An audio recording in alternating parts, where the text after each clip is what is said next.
encantado de veros a todos y a todas. Siempre es un placer volver aquí, aunque sea para este tipo de apaños que nos pide Fernando. A ver, hoy seguramente no voy a decir nada nuevo, pero sí voy a hacer un intento de que ordenemos las distintas etapas que tienen que cumplirse o que deben de cumplirse en el proceso de creación de una instalación deportiva. Seguramente todo va a sonar, seguramente compartí incluso muchas de esas etapas. Luego, al final de la presentación, sí vamos a discutir un poco si veis esas 18 etapas, veis alguna más, creéis que falta algo. En fin, siempre será, yo creo que un buen motivo para el debate, ¿no? De la visión a la gestión. ¿Por qué la visión? Porque quizás sea el primer elemento de aproximación conceptual a lo que va a ser una instalación deportiva, ¿no? ¿Qué visión tenemos de ella? Pero es verdad que hasta llegar ahí tenemos que intentar interiorizar este proceso como un proceso de planificación. La planificación en el deporte, os hemos hablado en muchas ocasiones, en estos cursos, en otros muchos, en los del IAD, se ha insistido muchísimo. José María habrá hablado algo de planificación de instalaciones deportivas. En cualquier caso, ya sabéis que no es solo una metodología, sino que es una actitud de enfrentar un proyecto y de resolver problemas o de agrupar problemas para poder resolverlos de manera más unitaria, ¿no? Por tanto, la política a nivel local debe de estar basada en procesos de planificación.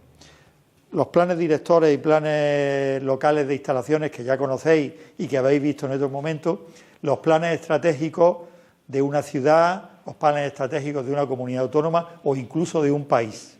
Fijaros que es curioso que, a pesar de que España tiene bastante prestigio internacional como modelo deportivo, nosotros no somos especialmente planificadores a nivel oficial.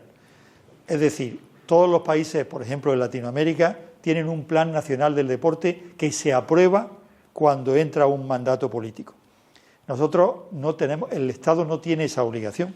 Incluso en muchas de las leyes de las comunidades autónomas sí existe la obligación de tener un plan estratégico del deporte. Incluso en la ley de Andalucía, en Andalucía llegó a verlo, el Plan General Estratégico del Deporte Andaluz. Otro acrónimo de cojones, PEGEDA. Pues no, a pesar de eso, no son demasiadas las comunidades autónomas en España que tienen plan estratégico. Y son relativamente pocas las que tienen planes directores de instalaciones. Aún así, es cierto que, bueno, que como metodología y como modo de trabajar siempre hay que plantearse el tema de la planificación estratégica. En el caso concreto de las instalaciones deportivas, pues yo creo que, no sé si José María ya ha hablado en parte de los planes locales, que ahora mismo sí que son vanguardia en España, porque no hay ninguna comunidad autónoma que tenga plan director y desarrollo de los planes locales al nivel que lo tiene Andalucía. No sé si tengo el dato actualizado o si se lo ha dado o lo ha dado José María esta mañana, creo que son 611, ¿no? 611 municipios de los 800 y poco que tiene Andalucía tienen plan local de instalaciones, con lo cual tenemos un nivel de planificación del cual hay que sentirse orgulloso, porque ahora mismo ninguna comunidad autónoma, algunas, por ejemplo Navarra, tiene un plan director de instalaciones. Cataluña ahora mismo no lo tiene un mapa de instalaciones deportivas, pero en cualquier caso no han llegado al desarrollo que tiene Andalucía. Por tanto, en infraestructura también es importante contar con esas herramientas. ¿Qué tenemos que hacer cuando en nuestro ámbito de responsabilidad se nos plantea, hombre, ya no que diseñemos una instalación, pero que participemos, que colaboremos, que tengamos algún papel en el proceso que conlleva la planificación de una instalación deportiva, ¿no? Pues en ese contexto yo defiendo 18 hitos que hay que tener en cuenta. Como os digo, no se trata de que toméis nota, porque luego el equipo de formación de la casa siempre os manda las ponencias y tal, pero sí de que podamos poner sobre la mesa si me he saltado alguno o si creo que me he cedido en alguno, ¿no? La visión. ¿Qué es la visión? Por supuesto, la parte más conceptual de lo que va a ser la instalación. La normativa tipológica, una cosa que algunas veces olvidamos y que la vamos a ver con cierto detalle. La planificación territorial. No se trata de que tengamos que hacer nosotros la planificación territorial, pero sí tendremos que conocer si hay algún documento de planificación territorial que pueda afectar a nuestra instalación. A ver, lo cuento con cierta frecuencia. En Andalucía, en algún momento de expansión y explosión económica, se planteó hacer piscinas cubiertas. Y se hicieron un montón de piscinas cubiertas, algunas donde tocaba y otras donde no tocaba. Y es verdad que todavía queda alguna piscina cerrada o alguna piscina con dificultades de gestión porque no se acertó en el modelo. Hoy día eso es bastante más difícil, porque con el Plan Director de Instalaciones y Equipamientos de Andalucía ya hay un ratio de piscinas en base al territorio, a las comarcas, a la población y otra serie de elementos. Con lo cual, lo primero que tenemos que ver es si nuestra instalación va a ser coherente con la planificación territorial. El anteproyecto. El anteproyecto es un momento muy importante que con frecuencia se desprecia. ¿Por qué se desprecia? Porque cuando se nos llama como técnicos o como gestores deportivos, se nos llama cuando ya seguramente hay designado un arquitecto o ya incluso un primer plano de lo que es la instalación, cuando en realidad se nos tenía que llamar en el anteproyecto, que es donde se decide qué tipo de espacios deportivos y con qué distribución general va uno a intervenir. Por eso creo que es un punto de los que quizás no caigamos y es donde por primera vez se tiene que conformar ese equipo multidisciplinar. El cumplimiento de normas. Hay una normativa tipológica que todos os acordaréis que son las normas NIDE, pero luego hay otra serie de normas que afectan a las instalaciones deportivas y que las vamos a ver un poco por encima. La viabilidad económica y social. Por Dios, es que no nos podemos ni plantear hacer hoy día una instalación sin un estudio de viabilidad. Ya no os digo la viabilidad económica, que yo la haría en cualquier caso, porque pensamos, coño, una instalación pública, ¿por qué necesito una viabilidad? Pues tendremos que saber qué nos va a costar la instalación, por lo menos mantenerla, aunque ni nos estemos planteando los ingresos, pues al menos tendremos que saber qué suministro, qué coste va a tener los suministros, qué coste va a tener el mantenimiento, con lo cual la viabilidad económica. Y luego un concepto que con frecuencia se tiene muy poco en cuenta, que es la viabilidad social. Y en la viabilidad social nos detendremos un poco para ver qué herramientas también se pueden poner en marcha para tener ese contraste de lo que sería la viabilidad social. La sostenibilidad, una obligación en estos tiempos que corren, por supuesto, también la veremos. El proyecto, otro momento fundamental donde el equipo multidisciplinar que diseñe y desarrolle el concepto de una instalación deportiva tiene que trabajar. El modelo de gestión, habrá que pensarlo antes de ponerse a diseñar la instalación. Y la financiación, que también la veremos un poco por encima. La contratación, la propia construcción, la seguridad, el equipamiento, el plan de mantenimiento, es obvio, la puesta en funcionamiento, la apertura y la gestión. Esos 18 hitos son los que vamos a analizar sin demasiada profundidad, porque también se trata de que si en alguno de ellos tenéis alguna duda, pues me paráis y hablamos de cada uno de ellos. La visión. A ver, ahí tenéis algunas preguntas que nos tenemos que hacer. Seguramente hay muchas más, pero al menos tendríamos que hacernos esas preguntas, ¿eh? ¿Qué instalación se quiere construir o transformar? ¿Quién la va a promover y a gestionar? ¿Para qué tipo de deportistas, usuarios? ¿Dónde se va a ubicar? ¿Y qué tipo de prestaciones queremos que tenga? Al menos esas 5 preguntas hay que hacerse. Seguramente en un primer momento ya sean suficientes para desarrollar una primera aproximación. Igual, también sobre esto lo someto a vuestro criterio, igual tendremos que preguntarnos alguna cosa importante más. Pero yo os propongo esos cinco apartados. La normativa tipológica. A ver, en nuestros tiempos, que van ya desde muchos años atrás, sobre todo a partir de los años 90, nos preocupaban mucho las normas NIDE. Y la normativa tipológica es un tema que tenemos que tener siempre muy en cuenta. Es verdad que tiene más peso cuando hablamos de instalaciones convencionales que no cuando hablamos de otro tipo de instalaciones alternativas que no están tan sometidas a los criterios reglamentistas de las federaciones o de los deportes de competición. Pero es cierto que se nos han olvidado un poco las normas NIDE. Fijaros, hace poco no diré el nombre ni del arquitecto ni del municipio, a un arquitecto, un municipio le encarga directamente una pista de atletismo y le dice que me llame y que me pregunte, una vez que tenga hecho los primeros borradores, que me pregunte que por qué la pista, qué me parece a mí, ¿no? Y me manda la pista de atletismo y veo la cuerda de 400. No veo ni la zona de salto, ni las cajas de lanzamiento, ni el encaje de la pértiga, ni dónde van a ir los saltómetros. Y le pregunto al arquitecto, pero bueno, esto va a ser una pista homologable y oficial de atletismo. Claro, ahí están los 400 metros de cuerda bien tirados y tal.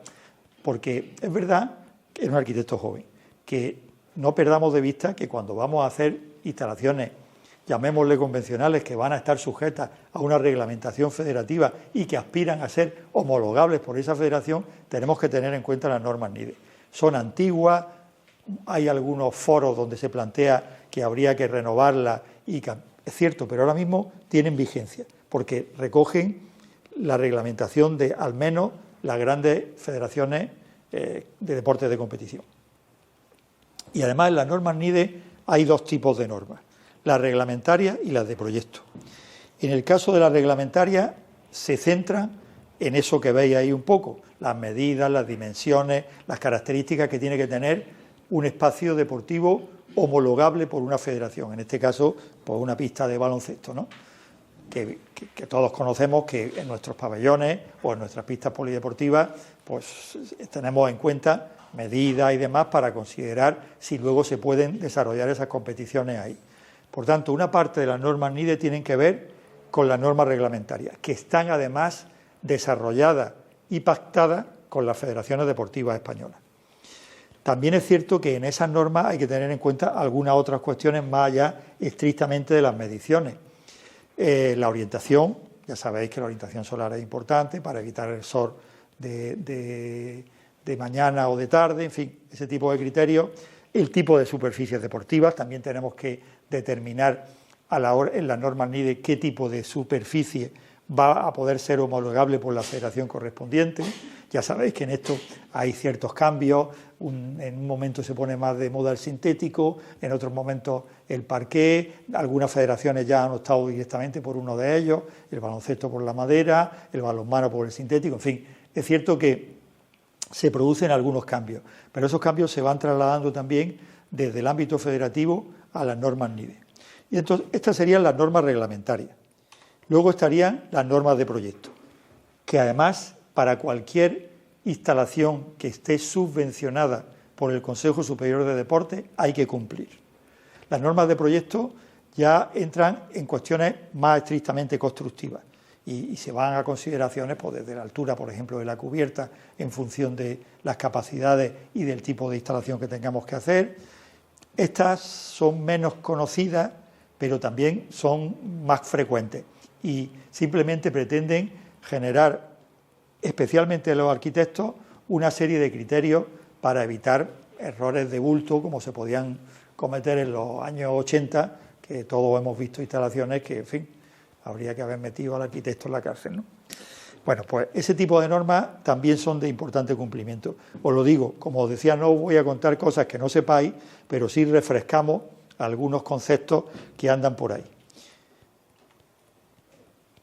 Las normas NIDE se agrupan en 4 grandes bloques: campos pequeños, campos grandes y atletismo, piscinas y deportes de hielo. Diréis, coño, aquí faltan un montón de categorías.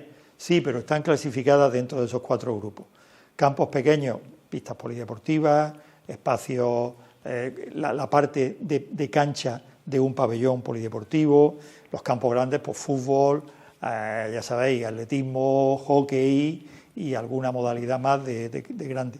Las piscinas están recogidas, tanto las cubiertas como las descubiertas, con sus medidas oficiales. Probablemente en el ámbito de las piscinas sea donde más controversia hay con las medidas, porque en buena medida, nunca mejor dicho, nos dicen, a ver, yo es que lo que quiero es una piscina para que la gente se bañe en verano. Y durante también mucho tiempo dijimos que fuese lo que fuese, 25 por 12,5 o 25 por 16,70 y como mínimo 1,40, bueno, eran tiempos reglamentistas donde parecía que las piscinas solo podrían ser así. Yo soy de los que piensa que, salvo que esté muy claro el uso federativo, por ejemplo, la piscina del Parador de Roquetas, coño, tendrá que ser federativa, si no hay otra piscina con de esas características, la cubierta, pero hay otras muchas piscinas que no tenemos por qué plantearnos que sean un 25 por 12,5 o un 25 por 16,70 y menos un 50 por 25, claro. Y en ese sentido, las normas NIDE están para lo que están y no podemos perderlas de vista. Si no nos toca hacer una instalación convencional, nos tenemos que olvidar de la parte reglamentaria de las normas NIDE. De la parte de proyectos sí nos interesará ver algunas cosas. Y luego, las últimas que se incorporaron, como imagináis, porque hay bastantes pocas en España, son los deportes de hielo, que ahí incluyeron ya reglamentariamente el hockey, el curling y todo este tipo de cosas que hacen la gente que pasa frío. Sí, pero en el esquí la reglamentación no tiene tanto que ver, o no afecta tanto, porque en el esquí ya sabes que el slalom, el descenso, el esquí alpino son trazados que no tienen una regulación. Solo a nivel federativo te hablan de la distancia, de los desniveles, pero no es tanto, no queda definido de manera homogénea para todas las instalaciones de esquí. En los deportes de hielo está lo que es fundamentalmente hielo, porque en los de nieve es muy difícil encontrarse regulación. Ahora parece, por ejemplo, que hay modalidades nuevas. Habéis visto, por ejemplo, el salto acrobático ¿no? Que es como el antiguo salto de esquí, pero con ese parece que sí ya va a regular la inclinación de la rampa, la boca de salida, a la altura que tiene que estar y las distintas zonas de caída, porque ahí te puntúan la propia acrobacia y también la distancia donde llega, ¿no? Seguramente eso que sí es nieve puede ser objeto de alguna regulación. Que yo sepa todavía no está regulado. Y lo que sí está regulado pues son las de hielo, que en fin, que tienen su complejidad, aparte de las propias dimensiones y toda esa historia, pues ya sabéis que son una hipoteca en cuanto a consumo, energía y tal. Yo que tengo relación con el director de deportes de Jaca, Jaca tiene una pista, un pabellón de hielo, y no vean, niño, lo que traga eso, ¿eh? Aparte de los problemas que da también de mantenimiento y todo. Ya sabéis que en Benalmádena hizo una pista cubierta de hielo y también le ha dado un montón de problemas, lo cual no significa que si un municipio lo tiene claro, pues que se ponga. Ahí sí que me iría a un concepto reglamentario, porque si vamos a tener una sola instalación de hielo, que evidentemente cumpla también con los criterios federativos, ¿no? Y luego las normas NIDE no entran para nada en otro montón de instalaciones no convencionales. Bueno, el golf me podríais decir que es convencional. Pues sí, es convencional, pero no hay quien reglamente un campo de golf. Todo el mundo puede decir que en torno a 60 hectáreas, con 18 hoyos, pero el montón de composiciones posibles que hay dentro de 60 hectáreas y 18 hoyos, pues imaginaros que es absolutamente desbordante. Desde esos que ponen el green en una isla y tú sales y el tee de salida está en tierra y tienes que saltar, en fin, cosas de ese tipo sofisticadas. Pero sí es cierto que, por ejemplo, la azul esta, ¿no?, que durante algún tiempo le hemos llamado Agora Space a esta, porque era una marca, ya digamos que pistas polideportivas no convencionales, ¿no? Pues esto, los únicos criterios que hay que tener son puramente de seguridad física y mecánica del equipamiento, de lo cual luego veremos un poco. Esto, que es un cubo fit, pues ya está, más complicado. Rocódromo, puente tibetano en un sendero, un parque de aventuras, creo que ese es el de Ni, sí, ese es el de Ni. Bueno, pues estas cosas no son homologables como tal con arreglo a las normas NIDE, pero sí tienen que considerarse aspectos relacionados con la construcción y con la seguridad, que luego le daremos también una pequeña vuelta. Bueno, aquí no nos vamos a detener mucho, simplemente recordar, cuando hablábamos de la planificación territorial, que no podemos pretender hacer una piscina de 50 en un municipio de 1.500 habitantes y al lado de otro de 50.000 que ya tiene una piscina de 25, eso es obvio, pero eso ya está resuelto con el Plan Director de Instalaciones y Equipamientos Deportivos de Andalucía, donde ya sabéis que se fijan unos estándares de tipo de instalación y de número de instalaciones en función de la población y del territorio. El propio plan habla de que contribuye a ordenar el sistema andaluz de infraestructura, atendiendo a la estructura y cualificación, a las necesidades de la población, al equilibrio territorial, a la universalización de la práctica. Lógicamente se combinan aspectos puramente de planificación deportiva con aspectos de constructivo y de desarrollo territorial. Muy importante el concepto de desarrollo territorial, porque en el plan director se tiene en cuenta el plan de ordenación territorial de Andalucía, que nos sirve como un parámetro también para otro tipo de equipamientos y servicios públicos. Por eso sí es bueno y cada vez se tiende más a que las grandes redes de equipamientos públicos respondan a un modelo territorial razonado. Y, por ejemplo, en el plan director, en el PEDIEDA, pues ya aparecen encuestas como ciudades medias rurales, ciudades medias de costa, en fin, hay un cierto criterio que es común a otras herramientas de planificación que no son deportivas, incluso a cuestiones tan básicas como la red de infraestructura sanitaria, el ambulatorio, el consultorio, el hospital comarcal, el hospital de alta resolución o el hospital general, ¿no? En ese tipo de criterios es muy importante el conocimiento de la estructura territorial.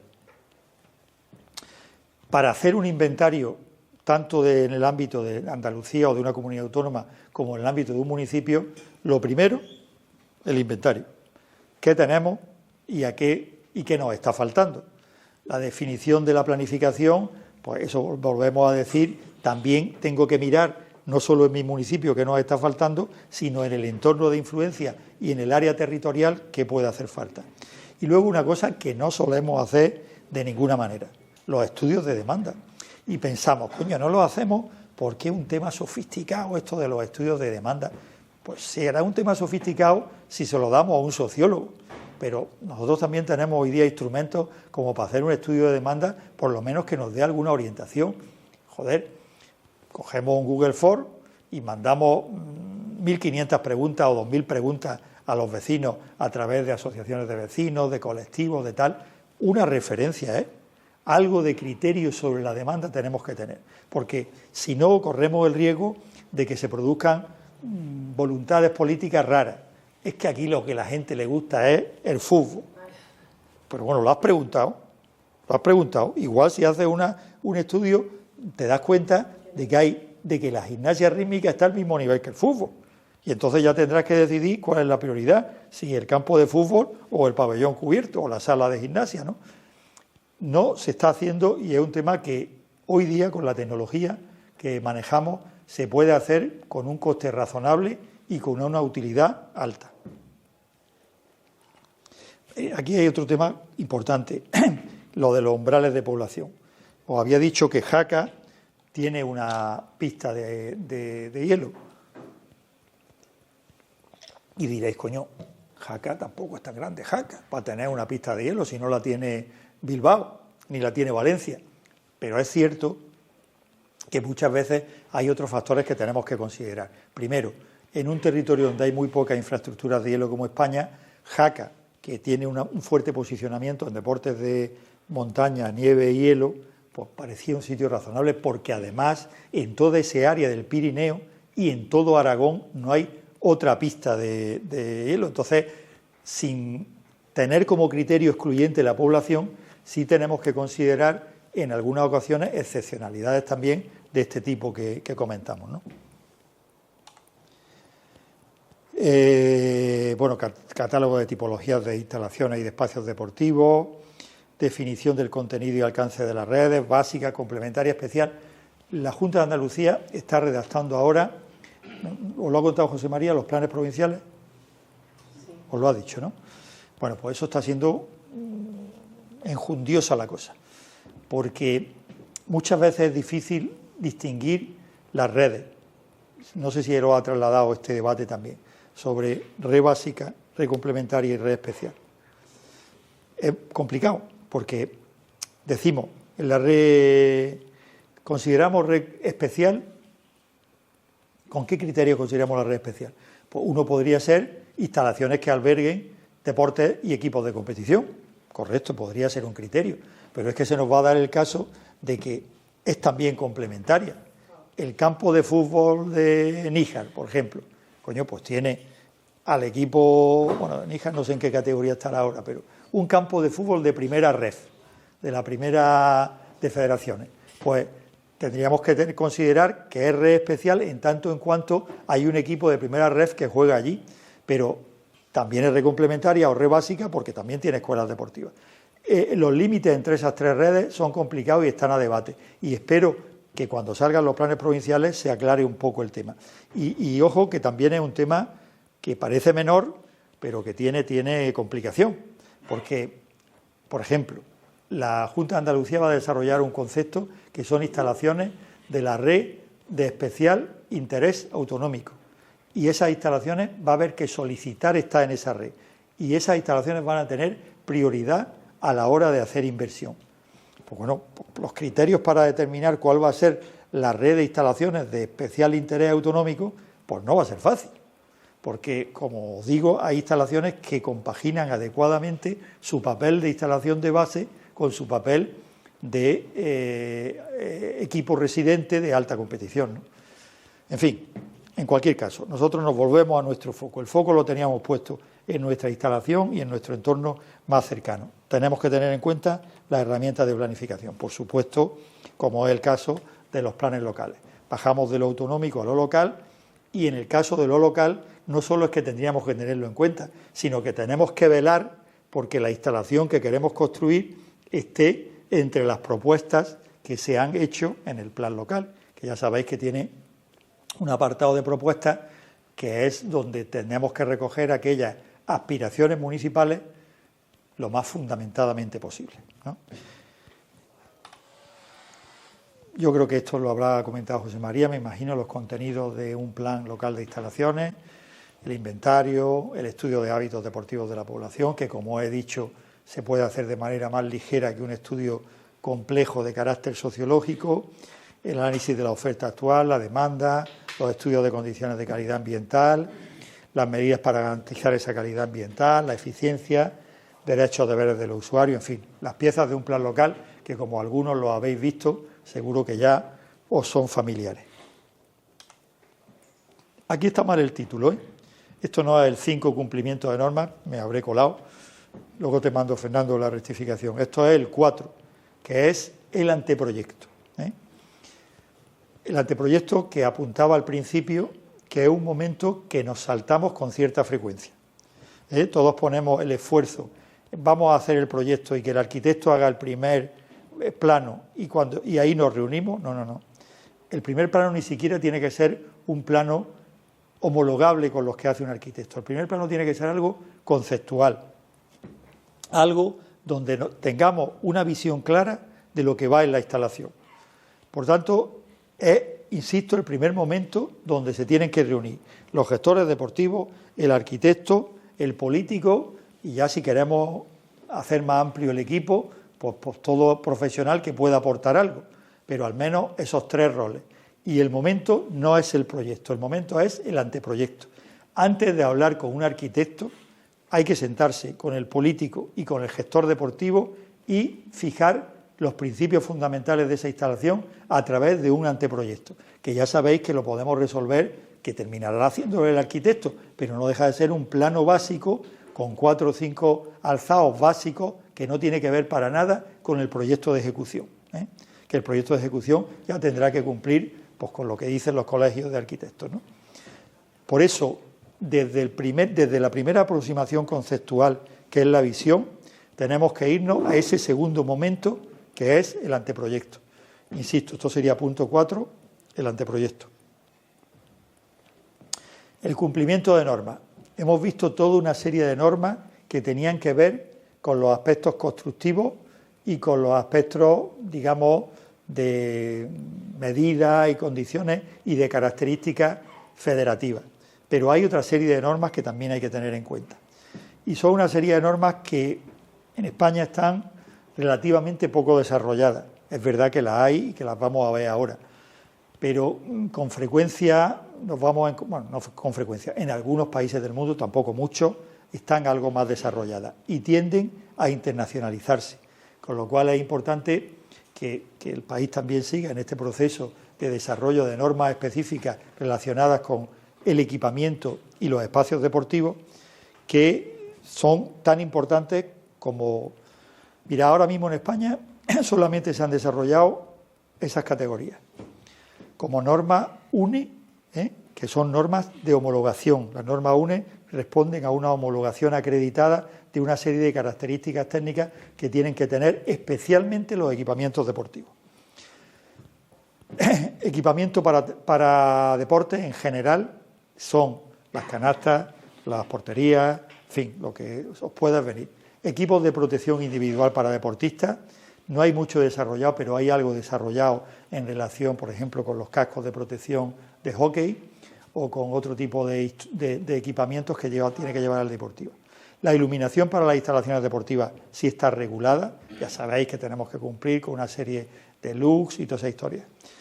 Las superficies para deporte también están bastante reguladas y ya sabéis que también, aunque hay una cierta fijación de criterios con respecto, lo decíamos, baloncesto, madera, balonmano, sintético y tal, es verdad que cada vez hay que afinar más porque están saliendo pavimentos de todo tipo que yo creo que además van a generar una segunda revolución en relación, por ejemplo, con las pistas polideportivas. Nos hartamos de hacer pistas polideportivas en los años 80 y 90, duras como un demonio, que hormigón poroso, hormigón fratasado, Lurri ya era un poquito más porque tenía algo más de elasticidad por el asfalto. Yo creo que en los próximos 8 o 10 años eso se va a ir superando y ya empieza a haber sintéticos de exterior, es decir, pistas con una cierta elasticidad que es otro concepto, a la hora de desarrollar la práctica es otro concepto. Bueno, pues las superficies deportivas también están mínimamente reguladas por las normas UNE. La gestión interna de servicios de esparcimiento, hay una pequeña norma sobre eso, y la sostenibilidad en la gestión de eventos, que también es muy reciente, que nos marca una serie de pautas para el desarrollo de eventos y de actividades sostenibles. Bueno, con el tema de las normas, sí. Esos sintéticos de exterior, entiendo que están comprobados para ya no solo el deterioro del sol, sino agentes externos. Imagínate que alguien tira una colilla de un cigarro, marca esa superficie, no la marca. Mira, están, yo creo que la próxima generación, igual que nos hicimos que en los 80 y en los 90 nos pusimos locos con las pistas polideportivas, yo creo que la próxima generación de deporte para todos va a ser una superficie elástica de exteriores con un gorro. Y ese gorro, en nuestros climas, puede ser, pues, vamos, un gorro. Nada de pared, como mucho en otros sitios se están planteando textiles de estos extensibles que te cierran el recinto, cosas de ese tipo. Ya hay, yo creo que lo vamos a saber en un par de años, pero ya hay un sintético de exterior que, por ejemplo, un cigarro no le hace nada y que además aguanta lo que le pueda dar de lluvia, aunque siempre es mejor tener algo de cubierto, lo que le pueda dar de sol. Sobre todo, uno de los problemas de los sintéticos de exteriores es que se pierde el color, se decolora, pero ya yo creo que vamos a empezar a verlo. Yo creo que, ¿por qué no lo hemos visto antes? Porque está claro que tienen que tener un precio razonable, porque lo que vienen a sustituir es una pista polideportiva que tiene un coste bajo. Entonces, no va a optar por una solución de ese tipo si no consiguen un precio competitivo. Y un precio competitivo en buena medida para el tipo de superficie y también para la solución del gorro, que sea también algo razonable. Claro, porque el gorro con las estructuras convencionales es muy caro, pero también hay cada vez cosas más ligeras. En fin, yo creo que probablemente eso sustituirá un montón de pistas polideportivas que tenemos en los municipios que han perdido uso, porque el que tiene ya una cierta calidad técnica quiere jugar en algo medio en condiciones, blandito y tal, y algunas pues ya sabéis que las tenemos perdidas de la mano de Dios, mal equipadas, olvidadas, ¿no? Juan Luis, perdón. Sí. La norma, a lo mejor no he escuchado yo, ¿esa norma UNE de dónde proviene? Las normas UNE son normas que normalmente se desarrollan privadamente. Es decir, que los fabricantes se ponen de acuerdo en darse a sí mismos unas normas generales y luego se registran. Se registran en... no es AENOR, el criterio es AENOR, pero hay una dependencia de la Administración que registra esas normas para el conocimiento común, para el conocimiento común, porque la mayoría de las veces son de generación privada. Si queréis, vamos, no nos vamos a parar mucho ahí, pero ya se encuentran el propio Consejo tiene una clasificación de las normas UNE, ¿vale? A ver, buen momento porque vamos a cambiar un poco el tercio con la viabilidad. ¿Alguna cosa que merezca debate o pregunta o reflexión sobre esta primera aproximación a las normas, al anteproyecto? ¿El anteproyecto se puede modificar luego una vez que...? El anteproyecto no obliga a nadie. El anteproyecto ni tiene que estar visado por ningún colegio de arquitectos, ni tiene que estar visado por nadie. Lo único que necesitamos por un anteproyecto es alguien que sea capaz de pintar medio bien conceptualmente y que luego lo traslade a una imagen, lo digo para hacer más fácil el debate, porque en realidad el anteproyecto es una herramienta para el debate de lo que tenemos que hacer. Es verdad que habrás visto, Pablo, en alguna ocasión que, por ejemplo, en una licitación te piden un anteproyecto. Tú te presentas a una licitación y, lógicamente, como puede haber alguna duda sobre cómo va a ser la instalación final, lo que te piden en ese proceso es un anteproyecto. Eso normalmente lo hace un arquitecto, pero eso no está visado. Eso no requiere ni el visado ni tiene que ver con la ejecución posterior, porque eso, la ejecución se hace con el proyecto de ejecución. Con lo cual, cuando yo hablo de anteproyecto, hablo de un instrumento para la discusión y el debate sobre si estas 3 pistas de pádel tendrían que ir aquí o podían ir a otro lado, o directamente no ponemos pádel y ponemos pickleball, que está ahora muy de moda, o por qué no ponemos el pabellón así, que si lo orientáramos de la otra manera tendríamos mejor iluminación natural. Ese tipo de debate hay que mantenerlo en la fase de anteproyecto, porque cuando al arquitecto ya le encarga el proyecto, aparte de que tienes que empezar a taca, tienes que tener mucho más claro lo que va a hacer y no tengamos que poner en manos. Mira, en los juegos, en la fase de preparación de los juegos, al área de deporte, incluso alguna vez alguna otra área de los juegos también participó, pues nos teníamos que sentar con instalaciones para discutir algunos modelos de instalación. Uno era más discutible porque el promotor y el futuro propietario se abría a discutir determinadas cosas y otras veces no podíamos intervenir porque lo que nos venía ya era un proyecto. Pero cuando nos llamaban antes de ponerse a trabajar, sí que tuvimos ocasión de cambiar alguna cosa en fase de anteproyecto. Oye, pues ¿por qué esta capacidad, por ejemplo? Pues porque cuando tú en un anteproyecto decides que vas a hacer un estadio de fútbol, pues ya tienes en la idea una capacidad, un aforo. Y ese aforo lo reflejas en el anteproyecto pues, simplemente con el espacio que ocuparía la grada, si es para 10.000, si es para 5.000 o si es para 20.000. No tienes que preocuparte de otra cosa. Luego ya el arquitecto decidirá qué tipo de grada, con qué cierre, con qué acabado, pero es el momento de discutir 5, 10, 15, 20, y Fernando se acordará, cuando estábamos en los Juegos, un gran debate de la ciudad fue porque hicimos un estadio tan pequeño, porque 18.000 decían que era un estadio pequeño, se ha llenado 4 veces, y ahora lo van a ampliar a 25.000. Yo estoy seguro que si lo amplían a 25.000 es porque están seguros que lo van a llenar, pero no podemos perder de vista que es un estadio que tendría más del 10% de la población de la ciudad.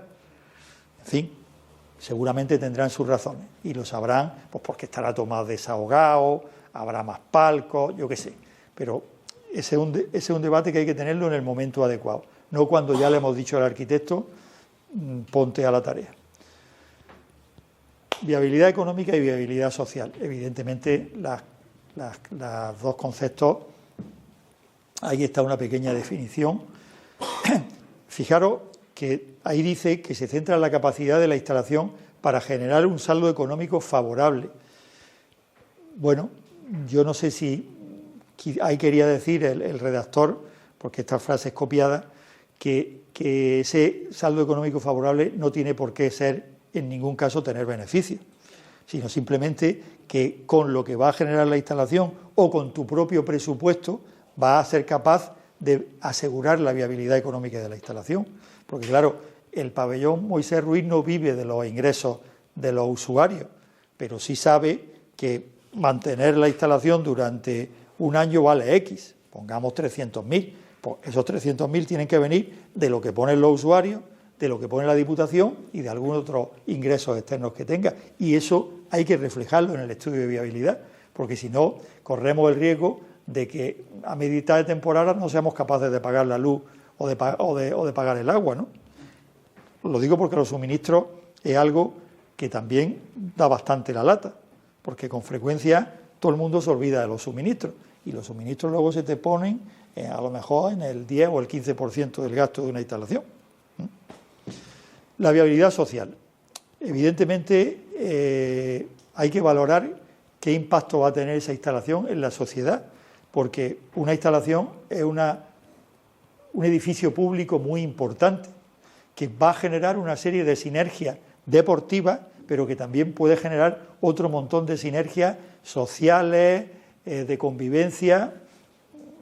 Es un ejemplo un poco burdo, pero el Madrid se tenía que haber preocupado de la opinión de los vecinos, porque ya sabéis el debate que hay sobre la celebración de conciertos. Pues bueno, es verdad que tiene mucho de componente constructivo, deportivo, la interferencia, pero también tiene algo de componente social que habría que haber considerado. Oye, ¿alguien le ha preguntado a los vecinos del Bernabéu si les parecía bien lo de los conciertos? Pues seguramente hubieran dicho, pues sí, pero si no hace ruido. Y como hace un ruido de cojones, pues evidentemente los vecinos se quejan. Y ese montón de elementos que tienen que ver con la opinión de la comunidad donde está haciéndose la instalación, los tenemos que tener en cuenta, sin ninguna duda.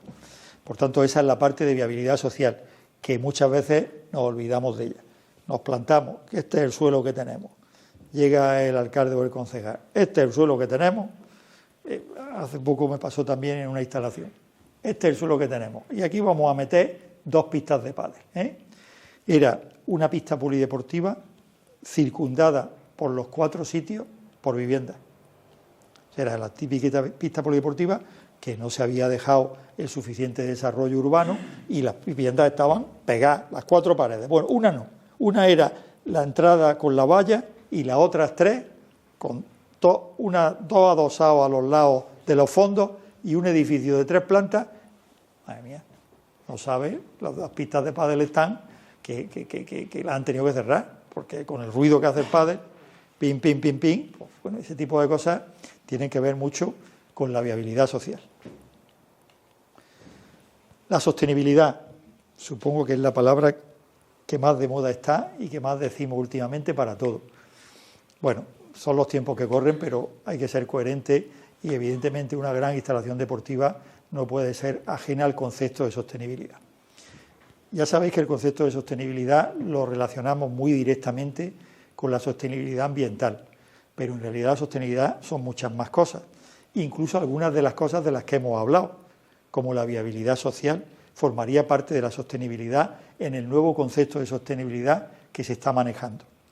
Fijaros que ahora las empresas van a tener que presentar, a partir del año que viene, por regulación europea, las empresas van a tener que presentar sus cuentas y su sostenibilidad, que no es solo que están cumpliendo con determinadas pautas que tienen que ver con el medio ambiente y con el respeto a la naturaleza, sino además que tienen unos criterios en relación con sus recursos humanos razonables, con una serie de elementos que aseguran el bienestar y el clima laboral, y con otra serie de factores que van a tener que hacer como parte del funcionamiento de su empresa. Por eso la sostenibilidad tiene que ver mucho con el bienestar social, también con el medio ambiente, incluso con la viabilidad económica. Una empresa presenta sus cuentas y demuestra si es capaz de pagar sus facturas, sus proveedores y demás, pero es que además ahora tiene que intentar que esos proveedores sean de un perfil determinado, kilómetro cero, que lo otro. Es un concepto mucho más amplio, aunque seguramente si lo trasladamos a cosas más concretas veríamos al menos estas, ¿no? La eficiencia energética, pensemos la iluminación, los recursos solares, eólicos, en fin, de otro tipo. También bueno, la energía térmica terrestre, que también se está empezando a poner de moda, que ya sabéis que es profundizar con las conducciones energéticas para que se produzca el propio calor de la Tierra, te produzca agua caliente o te produzca calor radial, ¿no? Bueno, pues ese tipo de soluciones son las que tenemos que ir teniendo en cuenta. El agua, hace poco teníamos nos decían unos mexicanos, que toda la liga de béisbol americano, los campos se riegan a pulmón, o sea, a riego, no ni con las circulares ni con el riego, sino que entra con mangueras de estas y pim, pim, pim, pim, pim, y sin miedo, todos los campos de la liga de béisbol, que es casi la primera, bueno, digamos la segunda liga más importante porque estaría ahí con el fútbol. Ese tipo de soluciones son un disparate, ¿no? Pues evidentemente hay que tener soluciones de ese tipo. Y luego los residuos, que también ya sabéis que es un tema de debate y el uso de materiales reciclados en la construcción y el equipamiento, un tema que cada día va a ser más determinante, la promoción de la accesibilidad y la equidad social, ya sabéis, no solo la supresión de barreras arquitectónicas, sino elementos de accesibilidad que garanticen que cualquier persona con discapacidad pueda acceder a la instalación, el fomento del transporte sostenible, ¿dónde ubico la instalación? ¿Hay cerca una red de transporte público? ¿No la hay? ¿Se puede ir a la instalación en metro, en autobús? ¿Hay fácil aparcamiento? ¿Hay aparcamiento para bicicletas? ¿Hay cargadores para vehículos? Ese tipo de consideraciones ya hay que tenerlas muy en cuenta. Fomentar el transporte sostenible para asistentes y usuarios, y luego que el propio diseño arquitectónico también tenga en cuenta elementos de sostenibilidad y, por ejemplo, la iluminación natural. ¿Cuántos pabellones tenemos en la provincia que hay que encender la luz desde el primer momento en el que entra el pabellón? En una ciudad o en una provincia que es la que más horas de sol tiene de Europa, pues ese tipo de circunstancias hay que tenerlas muy en cuenta, ¿eh? Y es verdad que los pabellones más modernos suelen tener en cuenta estas cosas, pero hay otros que se lo siguen pasando por el forro. En fin, aspectos que tienen que ver con la sostenibilidad. El proyecto, bueno, pues el proyecto es la plasmación de todo lo que estamos diciendo en un documento que va a misa, ¿eh? El proyecto ya tiene su reconocimiento por el Colegio de Arquitectos, tiene que estar visado por la Administración, tiene que tener todos los parabienes para que sea la herramienta de construcción o que guíe la construcción de la instalación. Y ya en este momento, pues también vuelve a ser importante que participen los gestores y tal en una última revisión de todo el diseño conceptual que hemos ido trabajando en las etapas anteriores. No me voy a detener mucho porque todos sabemos lo que es un proyecto, lo hemos tenido entre las manos y tiene que cumplir con muchas de las cosas que hemos venido diciendo hasta ahí. Tema más complicado, el modelo de gestión. El modelo de gestión tiene que ver con un montón de factores que aquí no vamos a analizar ni de lejos, pero tiene que ver, por supuesto, con quién gestiona la instalación, pública, privada, concesional, en fin, para quién y para cuántos usuarios. Evidentemente ya lo hemos venido diciendo a lo largo de la intervención, pero son criterios que hay que tener muy en cuenta desde el primer momento. ¿Durante cuánto tiempo? ¿Para qué durabilidad se le quiere dar a instalaciones? Porque también tenemos muchas veces instalaciones provisionales. Oye, entre tanto se pone en valor este suelo, voy a poner aquí pues un Agora Space de esos que hemos visto ahí, sabiendo que eso se desmonta y se traslada. O voy a poner un cubo fit para que mientras este solar que tenemos aquí se pueda dinamizar tipo fitness, ¿no? Bueno, pues también tenemos que tener en cuenta el tiempo que queremos de esa instalación. ¿Con qué presupuesto? Es obvio. ¿Bajo qué estándares de calidad? Mirad, lo de la calidad es un tema que cuando estamos construyendo solemos olvidarnos, pero es el momento de tener en cuenta las cuestiones de calidad. Este pabellón nuestro, el Moisés Ruiz, en su primera versión, las lamas del techo eran de madera. ¿Sabréis qué hubiera pasado si las lamas del techo fuesen de madera? Pues que no tendría esa acústica absolutamente horrorosa que tiene, que no hay cojones de sonorizar en el pabellón nada.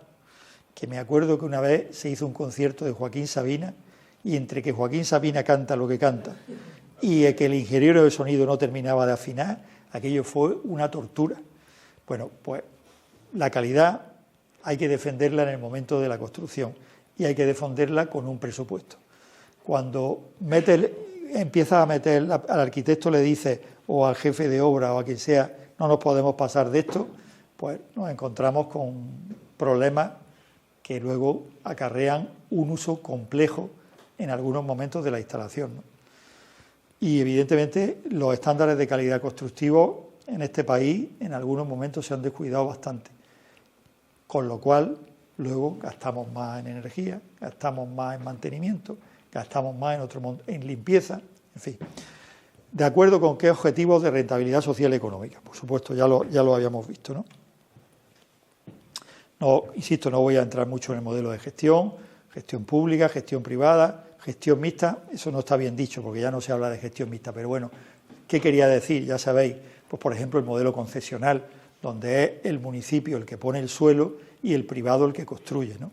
Un modelo donde España es un caso de éxito absoluto, porque el fitness ha dado un modelo que precisamente ahora, hace 2 semanas, se inauguró, Fernando que lo conoce bien, el primer GoFit en Italia, porque con arreglo a la normativa europea, el modelo concesional se ha ido equiparando en todos los países y en Italia ya también se puede hacer aquello de que un municipio te dé un suelo y tú en ese suelo construyas pues, un centro de fitness o cualquier otra instalación que pueda tener viabilidad económica. Es verdad que el que más ha tirado de este modelo ha sido el fitness, porque los grandes contenedores de fitness, GoFit, Supera, Ego aquí en Almería, pues han sido el verdadero motor de transformación o de aplicación de ese modelo concesional. Bueno, el modelo de gestión no vayamos a esperar a verlo cuando vayamos a abrir la puerta de la instalación. Vamos a discutir un poco antes lo que hay. La financiación. Bueno, aparte de lo más habitual, que son los presupuestos de la administración pública, pues hay otras soluciones que también en algunos sitios se han puesto en marcha, ¿no? Como por ejemplo un impuesto diferido a los ciudadanos sobre el coste de esa instalación. Ahí el caso más históricamente que siempre se cita fue Montreal. Montreal para los juegos, para financiar la construcción de las instalaciones de los juegos, durante una serie de años tuvo un impuesto específico que era para los equipamientos de los juegos, que luego se ha convertido en una forma de patrimonializar el municipio, ¿no? Porque al fin y al cabo te estás quedando con una instalación, pero los ciudadanos participaron de esa financiación, con una pequeña parte de impuestos dirigidos específicamente a la construcción de esas instalaciones. Bueno, patrocinio y derechos de denominación. El otro día nos llegó una cosa curiosa, un municipio que ha sacado a licitación el naming de sus instalaciones, o sea, el nombre de sus instalaciones. Pues aquí, pues la mayoría de las veces se considera que el nombre es patrimonio público y se le pone el nombre pues, de algún personaje del deporte local, como pueda ser Moisés Ruiz o yo qué sé, o Pabellón Municipal de Deportes. Bueno, pues un municipio ha licitado eso y ha sacado un contrato donde el patrocinio de la marca X vale tanto. Estamos muy acostumbrados a verlo pues, en el Metropolitano, en el Allianz Arena, en otros grandes estadios que aunque son públicos tienen un valor muy mediático porque albergan equipos de alta competición. Pero este alcalde ha pensado que lo suyo también tiene mérito y ha sacado una licitación para ponerle el nombre de la empresa que lo compre, ¿no? Bueno, no deja de ser financiación a través del patrocinio y los derechos de denominación. Y por supuesto luego subvenciones. Cuando se hace una instalación, subvenciona a la Diputación, subvenciona al Ayuntamiento. Y para establecer la financiación no solo hay que tener en cuenta el valor estricto del proyecto, sino también el valor de los recursos humanos que van a intervenir, los costes financieros, la situación del mercado de la construcción, de las nuevas tecnologías, en fin, ese tipo de cuestiones que van a terminar influyendo en la financiación. La construcción, pues bueno, pública o privada, serían las dos principales. Veis que ahí hemos querido señalar algunos diferentes modelos de actuar en función de que la construcción sea pública o sea privada. Evidentemente, cuando es pública, tú tienes que sacar a licitación esa obra, concurren distintos. Los privados no hacen algunas veces hacen algo parecido, que hace una especie de invitación a 2 o 3 empresas constructoras para ver qué plantea mejores soluciones. Suele haber una negociación del presupuesto, cosa que en la pública no suele haber. En la pública ya sabéis que se pone un presupuesto de referencia y se admiten las bajadas hasta un X%. Los criterios de adjudicación en la privada son totalmente distintos.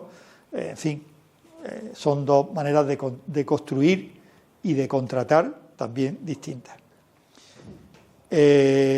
Aparte de todo lo que hemos dicho del estudio de viabilidad, el diseño, la planificación, los permisos y las licencias, muy importante, muchas veces se da por hecho que esto no va a tener ningún problema de autorización urbanística y luego tiene problemas.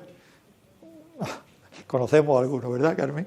Algún problema que la autorización municipal luego tiene que confrontarse con la realidad de que los vecinos se quejan, de que lo otro y tal, cosas que no se tienen muchas veces en cuenta cuando se otorgan los permisos y las licencias. Por supuesto, lo que tiene que ver con la propia obra, preparación del terreno, excavación, cimentación, todo ese tipo de cosas, la inspección y la entrega, y el mantenimiento y la garantía, y sin perder de vista una orden y una regulación que no es nuestra, pero que por supuesto es de aplicación a las instalaciones deportivas, que es el Código Técnico de Edificación.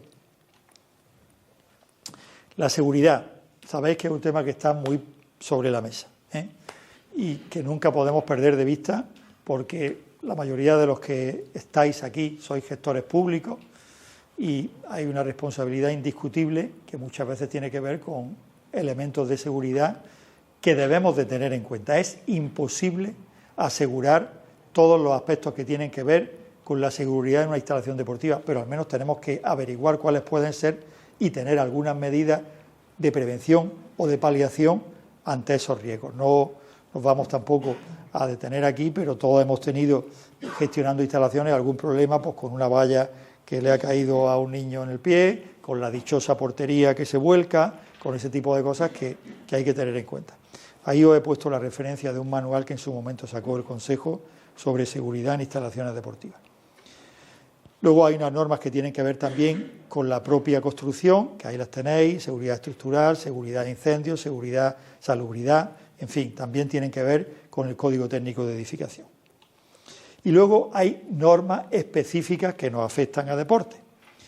La prevención de la violencia en el deporte, el Reglamento General de Espectáculos Públicos y Policía, en fin, normas de algunas comunidades autónomas que complementan estas y algunas normas específicas que tenemos que tener muy en cuenta. Eso en la programación de formación de Diputación ya se ha trasladado, se ha tratado en otros temas, en otras ocasiones este tema, y yo no sé si como documente hay algo, Fernando, o no, pero sí está lo de José Luis Gómez Calvo, ¿no? Alguna cosa. Bueno, pues nada, ya sabéis, la mejor fuente posible, la web de deportes de Diputación. El equipamiento. Ahí hay unas normas sobre el equipamiento de instalaciones deportivas. Hablábamos antes o recientemente del tema de hay que tener en cuenta los tipos de aparatos, empotrados, colgados, el material móvil, el tipo de equipamiento deportivo, en fin, balones, pelotas, todo ese tipo de cuestiones. Al menos hay que intentar siempre trabajar con materiales que tengan algún tipo de homologación o de normalización. Y para qué contaros el caso porterías, ¿no? Pues no sé cuántos casos sigue habiendo de percances, incluso de fallecimientos de niños, sobre todo a los que le cae una portería encima. Parece que con las nuevas soluciones eso está cada vez más resuelto, pero sigue siendo un ejemplo de hasta qué punto hay que tener en cuenta la seguridad en el equipamiento, no solo la seguridad en el conjunto de la instalación, sino específicamente en el equipamiento.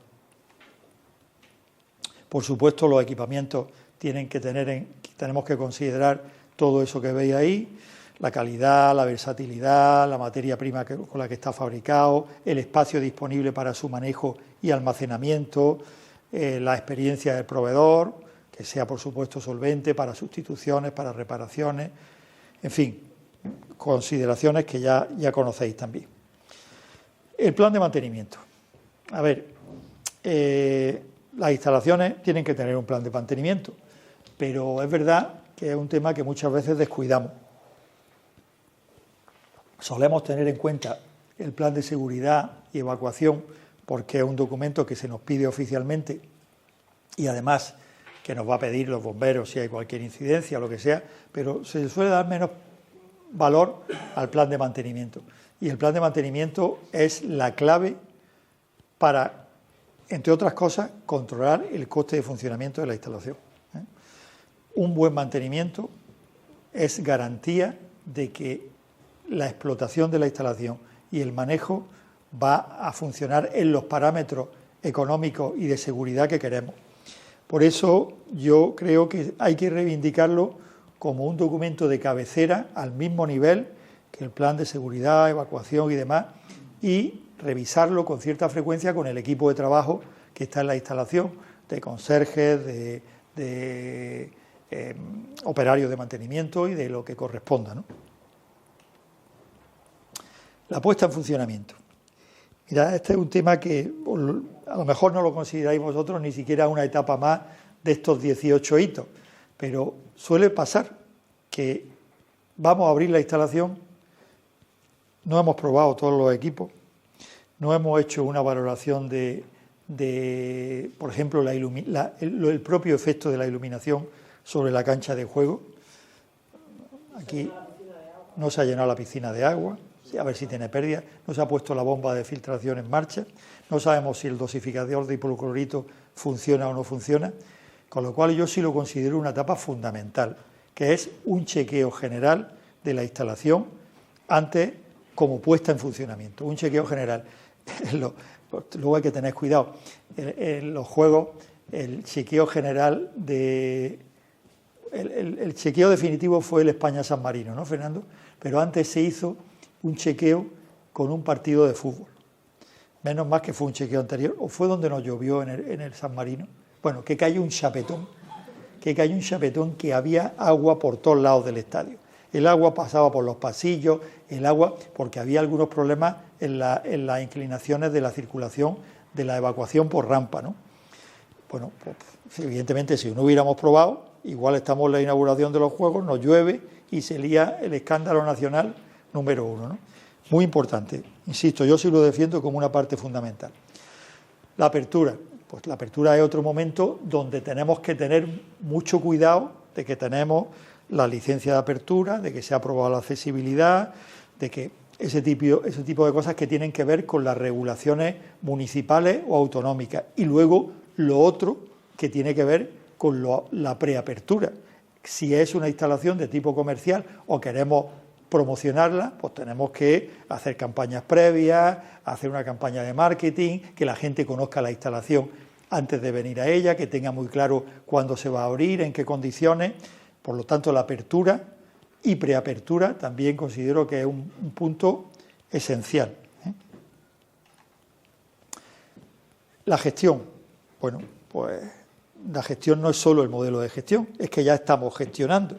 Llegamos al último hito y en ese último hito tenemos que tener en cuenta elementos generales de si es pública o privada, directa e indirecta, pero luego tenemos que tener en cuenta otros elementos que además tendremos que evaluar: calidad de los espacios, atención al cliente, dirección y selección de los recursos humanos, marketing y comunicación de la instalación durante todo su periodo de vida, el mantenimiento, la programación. Esos ya son elementos que hemos visto y que hemos tenido en cuenta en toda la preparación y los momentos previos, pero que en el momento de la gestión los tenemos que tener perfectamente ajustados y al día. Con lo cual, casi con esto acabamos, porque era el último hito. Si os acordáis de los 18, el hito 18 era la gestión. Espero, como os digo, seguro que os he enseñado muy poco, pero vamos a intentar, o al menos nos tiene que servir para poner en orden algunas cosas que luego tengamos en cuenta cuando se nos plantea no solo que nosotros tengamos la responsabilidad, sino participar de alguna manera en el proceso de construcción de una instalación deportiva. Por mi parte, aquí me quedo a vuestra disposición de preguntas, comentarios, observaciones.